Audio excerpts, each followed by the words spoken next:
And good morning. Welcome into the North Shore Drive podcast, our reformatted podcast network. I'm Jason Mackey alongside Ray Fittipaldo for this Tuesday edition. Good morning. The team was off yesterday to get back at it this afternoon in Latrobe. I thought it was a good pause, an opportunity to talk about a couple different things with Ray, one of them being Mike Tomlin's demeanor and some position versatility we've seen. Before we dive in, though, I want to give you a quick message from our friends with Pella Windows and Doors of Pittsburgh. There's no better place to get new windows and doors installed in your home than Pella, who can help you save on energy costs year-round. Schedule a free in-home consultation with your local Pella Windows and Doors to find the right product for your home and budget. Give them a call at 866-593-1560 to discuss your project further. That's 866-593-1560 to get started planning on your new windows and doors installation with Pella Windows and Doors of Pittsburgh. All right, Ray, the ball I wanted to roll out for us today included Mike Tomlin's demeanor.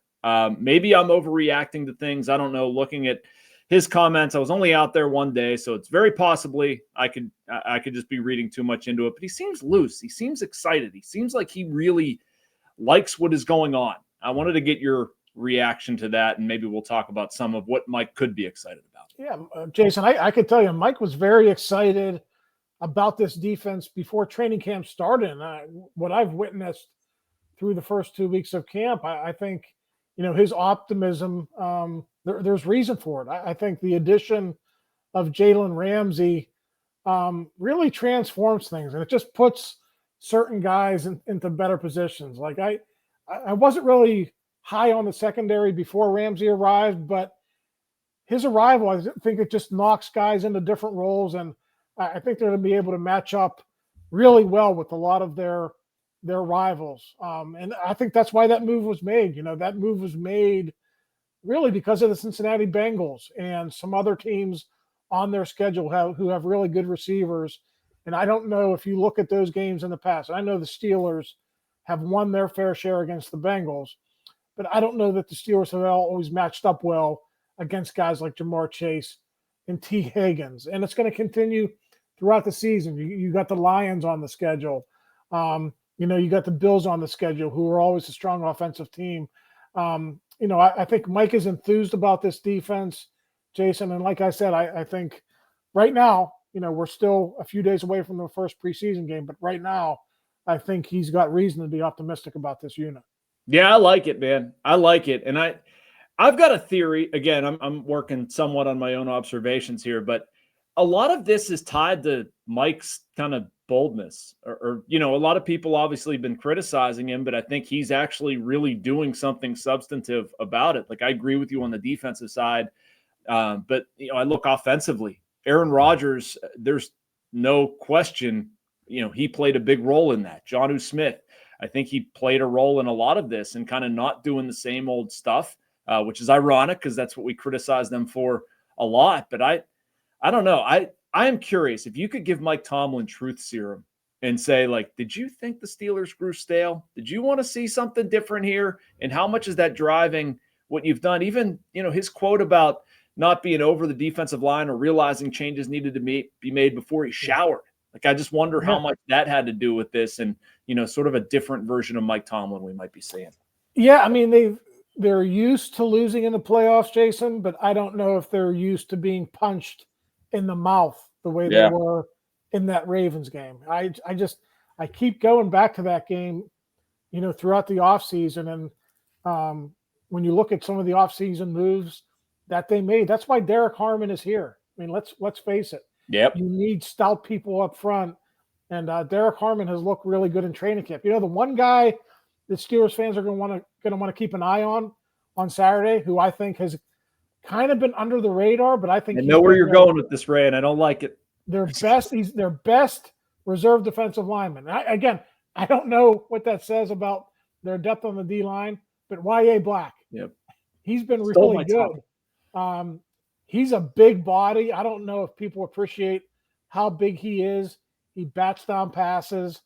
And again, when a rookie 5th-round pick is your most notable defensive lineman after your starters, probably not great, but people should keep an eye on him on Saturday. I think he's going to be a good player and probably in the rotation this year.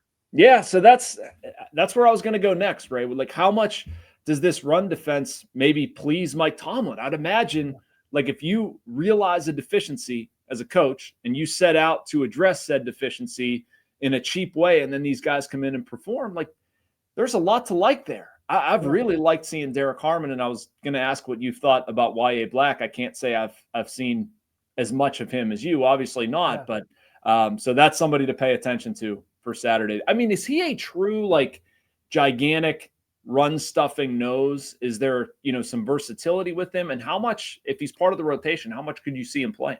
Yeah, it's interesting. He played nose in college, but they've actually been using different players at nose, and YA has been playing 3 and 5 technique. So it looks like he's actually going to play over guards and tackles more than he's going to play over the center. And I've just been really impressed, not only with his body type, and it's obvious what those types of body types can do to your run game, but he wasn't known for getting after the quarterback in college. And listen, Jason, he's not going to get a lot of sacks in the NFL either, but the Steelers really value, passes broken up, and he's been really adept, at doing that. So, if I look at this defensive line right now, like 1 through 5, I think they're pretty good. I think Daniel Ekuale, who started for the Patriots last season, he was added in free agency. I think he's going to be in the rotation.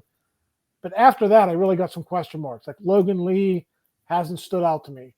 I think we all kind of know what Isaiah Loudermilk is, right? He's a former 4th-round pick who's been on the team, but he hasn't really done too much in his 4 years here. He's now in his 5th season. DeMarvin Leal has played almost strictly outside linebacker in this camp.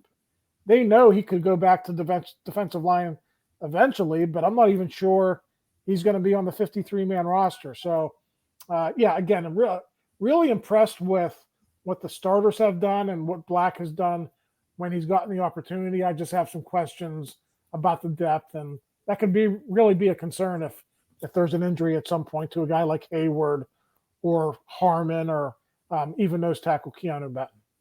No doubt. We're on the new North Shore Drive podcast. You guys probably notice a little different formatting in front of you. Ray and I will be together every Tuesday. Looking forward to this as we kind of reconstitute our podcast offerings at the Post-Gazette.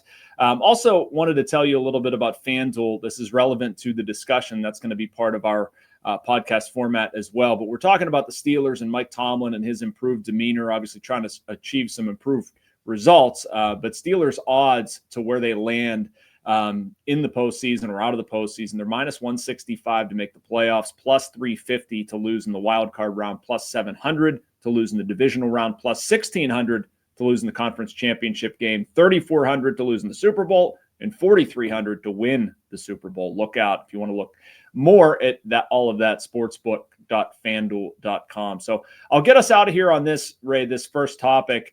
To loop back to the beginning, I know I was out there the day things were canceled and shoved inside to a gym. And it was interesting to me to see Tomlin laughing as much with you guys and kind of lighthearted. I know being out there last year, it was kind of more blinders on, head down mentality, kind of like no use for laughter. And it seems like there's just been, not that he's taken it lightly, he's not, but just a little bit more breathing. I'm curious, as somebody who's out there a heck of a lot more than me, what have you observed? Yeah, I guess what does Tomlin say? This isn't his first rodeo. It's not. He's been doing this for a long time now. And I think it's one thing to be confident about the defense. We could see that every day in practice.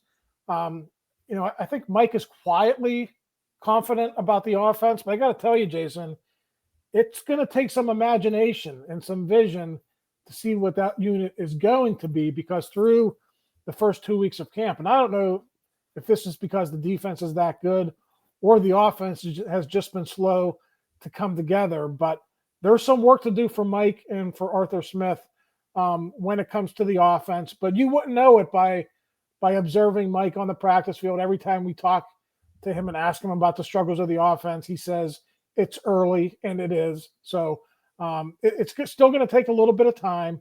But to me, that's my one takeaway from the first 2 weeks of camp and the first week of padded practices. The offense is really, really I don't want to say bad, but struggling right now. Yeah. And the defense has been really, really good. It feels like spring training, Ray, where you like the pitching is way ahead of the hitting. It's kind of like the same. I don't know if there's a hockey parallel, but I keep hearing this and reading this. That's the same thing. It'll catch up.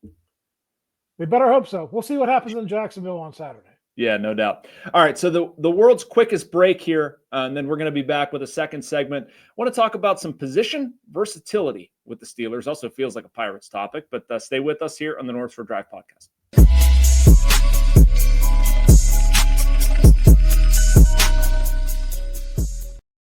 See, told you it'd be quick.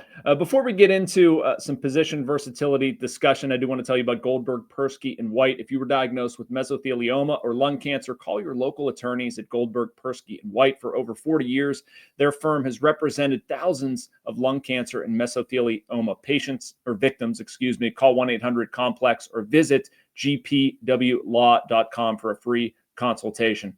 All right, so you guys have been writing and talking about a few different guys, Ray, and I really like this. Mark Robinson lining up at fullback the other day, Darnell Washington, the possibility of him playing tackle. If I put the question to you very simply, what has more staying power? Robinson at fullback, Washington at tackle. How would you answer? I'm not sure about either. Either one.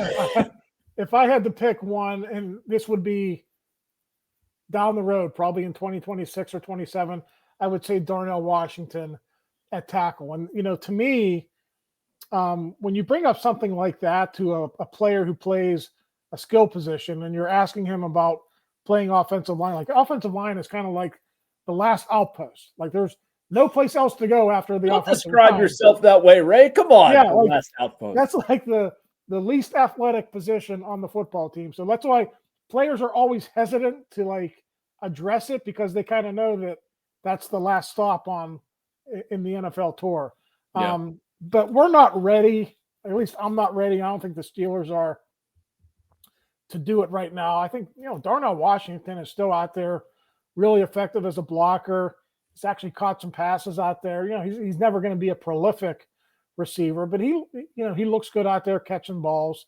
The fact that he addressed it and he knows it's a possibility tells me they've probably broached the subject with him at some point. But Jason, that's not something that you do in August, a week, right. A month before the season. They would have to get with him over an entire offseason, have him make that transition. Listen, he's big enough. He's 6'7". He's a good enough blocker. Just add a little bit of weight, and that's something that could happen in the future. But it's nothing that's going to happen here in 2025. I want to see them go at this offense a different way with the tight ends. I'm really excited about seeing Darnell Washington hopefully be a part of some pass catching. I mean, I don't expect him to exceed Jonnu Smith or Pat Freiermuth in terms of targets, but right. I from what I've seen, he can be utilized more than he has been. And if they're not going to bring in a second wide receiver, which certainly seems possible, if not likely here, you want to see the tight ends be a part of it. We were kind of sold that with Arthur Smith in year one, and everything you're hearing and seeing to this point. I'm excited for it, Ray. I am. I know DK Metcalf's going to get a ton of targets, but I don't see why they shouldn't or won't be spreading the ball around to the other tight ends and having that be a huge focal point of the offense. I mean, I don't know. I'll kick it back to you that way. Like, how do you see the target share being distributed, and is that a fair assessment of where they're at? Yeah, well, Aaron Rodgers has talked about having Mercedes Lewis earlier in his career when he was with the Packers, similar body type to Darnell, and Rodgers told him, I think you could be that type of a player. So, Aaron Rodgers has familiarity with that type of a tight end. It's interesting. Yesterday in practice, defense dominated the goal line drill. They did 14 reps at the 2-yard line. The defense won 12-2, but one of those touchdowns for the offense was Rodgers to Darnell Washington, just kind of threw it up to him, and he beat the defensive back, and he reeled it in. So I think Aaron is aware that Washington, in some situations, not all, but in some situations, can be a valuable target. Now, in terms of target share, I don't think Washington is going to cut too much into Freiermuth. To me, Jason, you're paying Freiermuth, $12-13 million a year. He's got to be the top tight end target. Jonnu Smith they're paying as well. He's got to be second. So, I'm just throwing out numbers here, but if they're going to target Freiermuth 80 times, they're going to target Smith 70. Maybe Washington comes in with like 25, 30 targets. Maybe he catches 18 or 20 of them. I think that's probably the way the roles are going to flesh out. But, hey, it's still early, and maybe Washington can get in good with Aaron, and he'll be a bigger factor in the offense. Yeah, I'm just looking for him to use the tight ends overall more. I think they can. I think that's a benefit of Rodgers and his experience. A lot of what you're saying, throwing over the middle more, should obviously be a bigger factor here. I'm really fascinated to watch Arthur Smith's offense play out, Ray. I know Jerry wrote about that the other day, and I like a lot of the rhetoric that I'm hearing from Tomlin, from Arthur Smith, from Aaron Rodgers, from all parties involved about making this offense something that works for this group. Like, I don't know if that's what they did last year, if they were like too regimented or too, I don't know, maybe stubborn is the word I'm looking for. I don't. But I like the idea of being a little bit more flexible, and then you're putting the ball in the hands of Aaron Rodgers to execute this offense. I like that. Yeah, it's interesting that you bring up the versatility, because I wrote about that earlier this week in terms of the running backs. But before I get to discuss the running backs, they've actually had formations in camp here the last week, Jason, where they've had 4 tight ends on the field. Like Connor Hayward would line up as a fullback. Love it. Jonnu Smith would like get a toss. So let's get weird, maybe. Yeah, in the way they're going to utilize all these pieces. But I wrote about the running backs, and like people from a national perspective are going to say, hey, Najee Harris had the vast majority of the touches the last 4 years. This is a group in transition. And it is a group in transition. But I really like Jalen Warren. I think Caleb Johnson is going to have a role. And Kenneth Gainwell, to me, has been one of the surprises of training camp. They're using that guy in a number of different roles. He's a runner. He's a receiver. He's a scat back. He's elusive. He can get you a lot of yards after the catch. So, like, people aren't talking about Kenneth Gainwell right now, but to me, when I watch this team through the first 2 weeks of training camp, either they're doing a heck of a lot of experimenting with him, or they're getting him ready for a pretty big role in this running back rotation.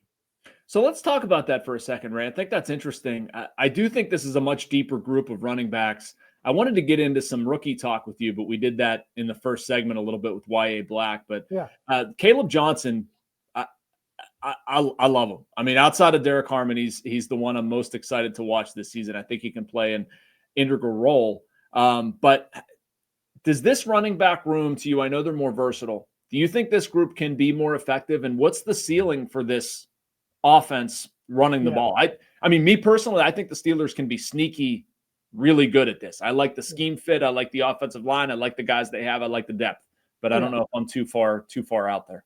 No, I mean, the scheme fit is obvious. Caleb Johnson ran the outside zone at Iowa. Kenneth Gainwell was really good at the outside zone. Mike Tomlin was talking about that the other day. The question for me is, you hate to pin it on one position group, but the offensive line has to block. Yeah, the offensive line hasn't opened up many holes, and those guys aren't going to be able to,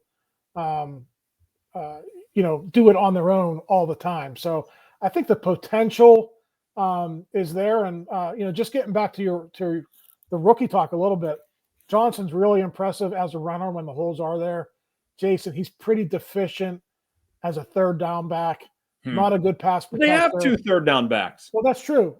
But I would not expect to see him out there. He's not good at pass blocking, and he's got a couple of other mitts for hands. He can't catch the ball either. So it's looking like he's shaping up as the first and second down back. Warren and Gainwell. It's going to be, to me, like we talked about target share for the tight ends.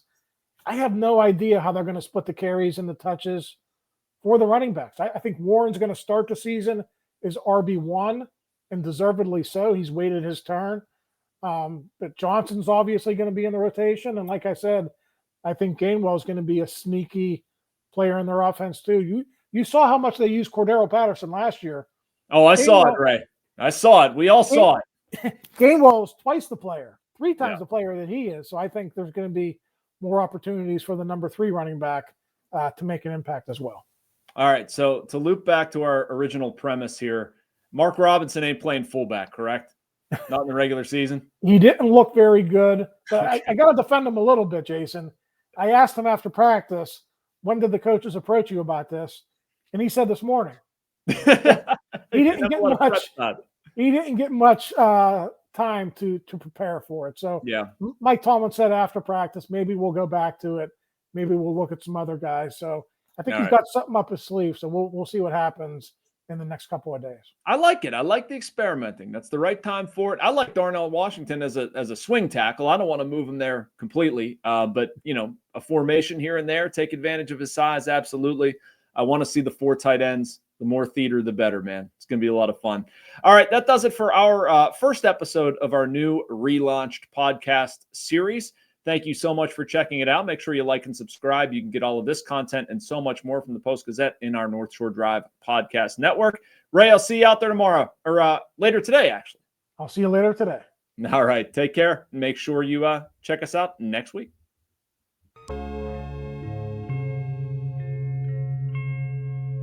Thank you for checking out this content from Post-Gazette Sports. If you watch this video on YouTube, please like the video and subscribe to our channel. For all of the sports coverage the Post-Gazette has to offer, visit post-gazette.com.